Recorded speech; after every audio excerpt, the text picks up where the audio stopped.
Hey everyone, this is Mrs. Pruitt. I had some questions on the No Red Ink, and so I made myself a student account so I could go through and just show you through a video how to do this. All right, so I am going to put M Pruitt 37, and then I'm going to put my password and log in. When you log in, this should be the first screen that you see the very first time that you log in. You won't see this screen again after you do this. So the reason they have you choose some, ask you to choose certain subjects is because the program itself will gear its questions towards your interest. So I am just going to choose some random. Okay, I like Arrow. Oh, I like the Black Panther. I'm a superhero girl, so I'm gonna just pick some of those. Ooh, Percy Jackson. Okay, so we just got that many. And then when it goes in, right here, this is going to be your assignment. So whatever is posted on this first screen is your assignment. So I'm going to go in. You can see right here, there's 20 questions. Okay. It says active and passive voice. So this is what you're going to be learning.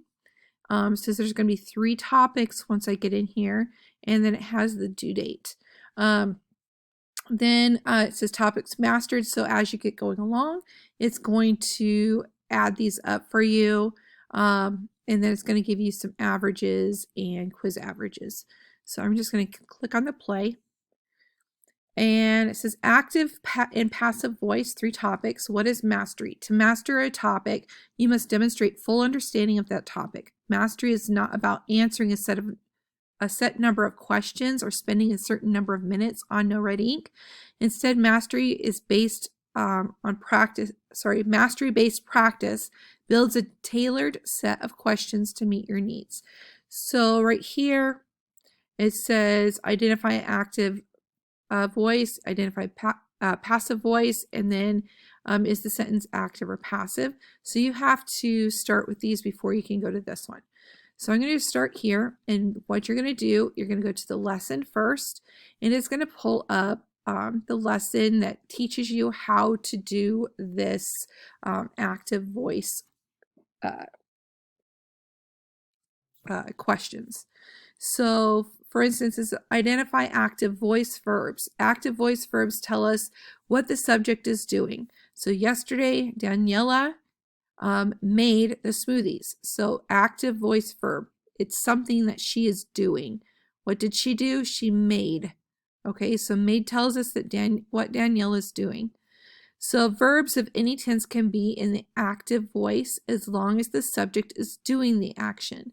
So my teacher's the subject. What is she going to do? She will grade. So active voice verb is going to be in the future. So it's a future tense. Oh, yep, they have it right here.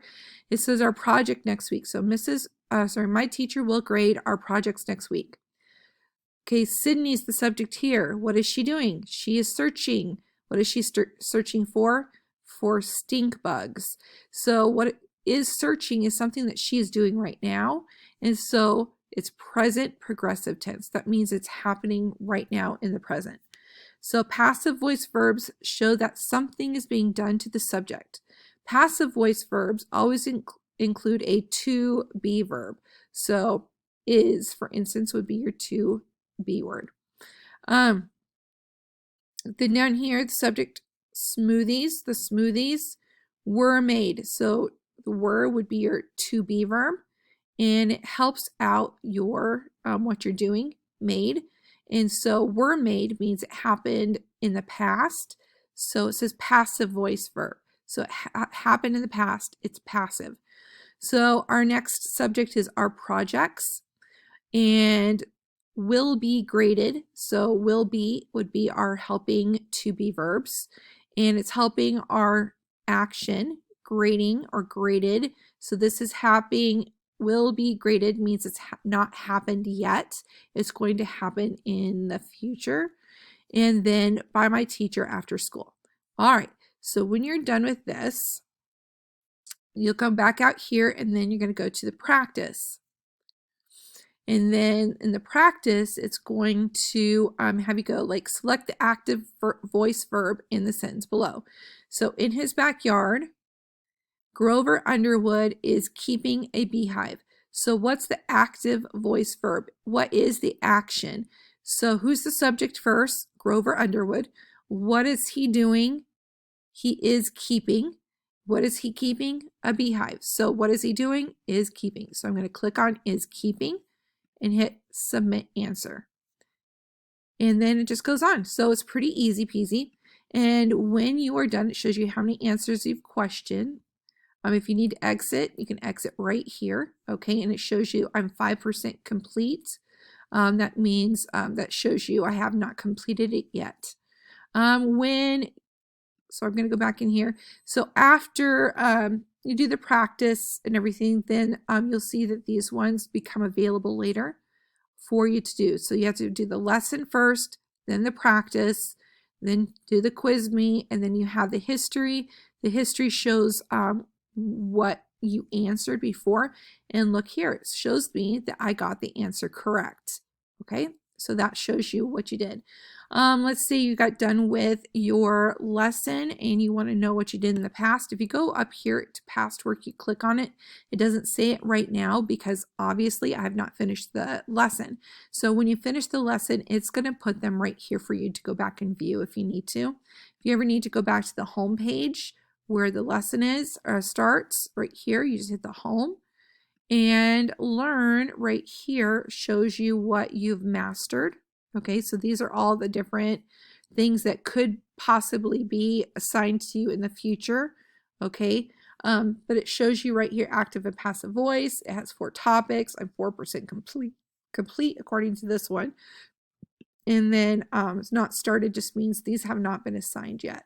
Okay, so CL pathways, group by grade level, that kind of thing. If you need to search for something, maybe you know that you're doing active and passive voice and you don't want to have to go look through all of these, you can type it up here and it should pull up for you.